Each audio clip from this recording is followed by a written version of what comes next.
It's not easy being a witcher, slaying monsters and all. So at the end of the day, kick back, play some Gwent, and have some pierogi. Happy birthday to this handsome fella, Geralt of Rivia. Well, actually, it's more like happy birthday to The Witcher 3, CD Projekt Red's masterpiece, which came out 10 years ago. But it still holds up. It's still a fantastic game. From the graphics, to the depth of exploration and how rewarding it is, to the side quests like the Bloody Baron, it's iconic.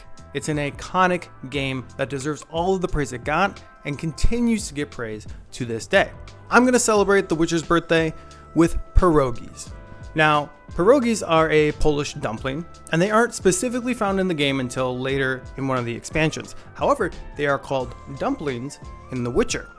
Now, there are a couple of different ways that we can surmise that the dumpling in the game is actually a pierogi. Number one, CD Projekt Red is a Polish developer. Number two, the author of the Witcher books, Andrzej Sapkowski, hope I pronounced that correctly, he's also Polish. The Witcher is set in an Eastern European fantasy setting. And lastly, in the Hearts of Stone expansion, there are a pair of runes that you can put onto a sword, which makes everything taste like a pierogi. Today, we're going to make two different kinds of pierogis. First one, traditional pan-fried mashed potatoes, a little bit of caramelized onions, some farmer's cheese. The second one, we're going to deep fry. It's going to be a sweet filling with farmer's cheese, sugar, and egg. Let's get to the kitchen, and I'll show you how to make pierogis from The Witcher 3. Let's start with our fillings. Grab our derpy little potato peeler and peel and rinse and cube 2 pounds of russet potatoes. Place the potatoes in a pot of water and turn the stovetop to high. Bring them to a boil and let it run for about 25 minutes or until the potatoes offer no resistance when poked with a fork. While the potatoes are boiling, dice up 1 large onion and mince 4 cloves of garlic. Melt 2 tablespoons of butter on medium heat and let's add in the onions. Stir constantly until the onions are soft and starting to brown up, and at the 25-minute mark we'll add the garlic. After about 30 seconds, add in the balsamic vinegar, sugar, and salt and mix. Taste for seasoning and adjust to your liking. Drain the potatoes and roughly mash. We're going to add in half of the caramelized onions and mix, and then add in the salt, pepper, and farmer's cheese. Mix and taste for seasoning and set aside. Now for the sweet filling. Grab some of the farmer's cheese, 1 egg, and sugar and mix. Start with 1 tablespoon of sugar and add more to your liking. I ended up with 2 tablespoons in mine. Set aside in the fridge until we're ready. Time for the pierogi dough. Combine the flour and the salt and mix, and then add in our eggs, butter, sour cream, and water, and mix to combine until you have a shaggy dough. Then, using a wet hand, continue mixing and combining until you basically get the consistency of Play-Doh, but much more delicious.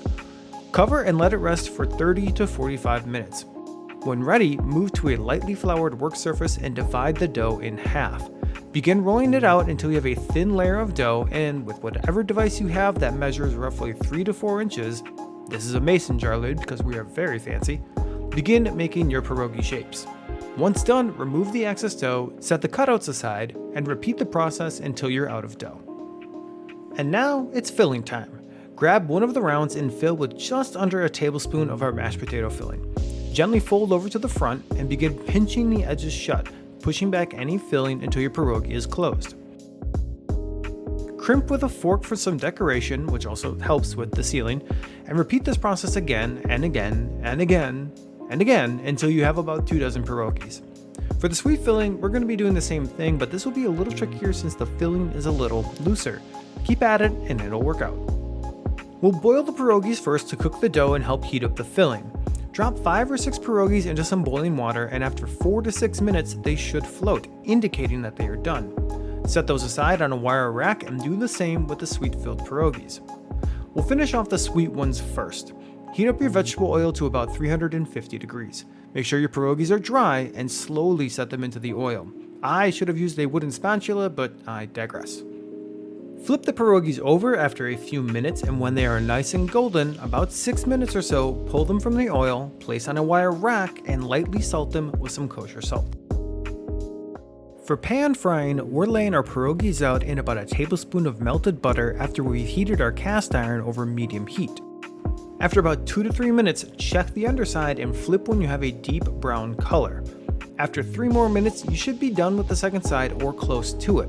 When they are golden brown on both sides, place on the wire rack to cool.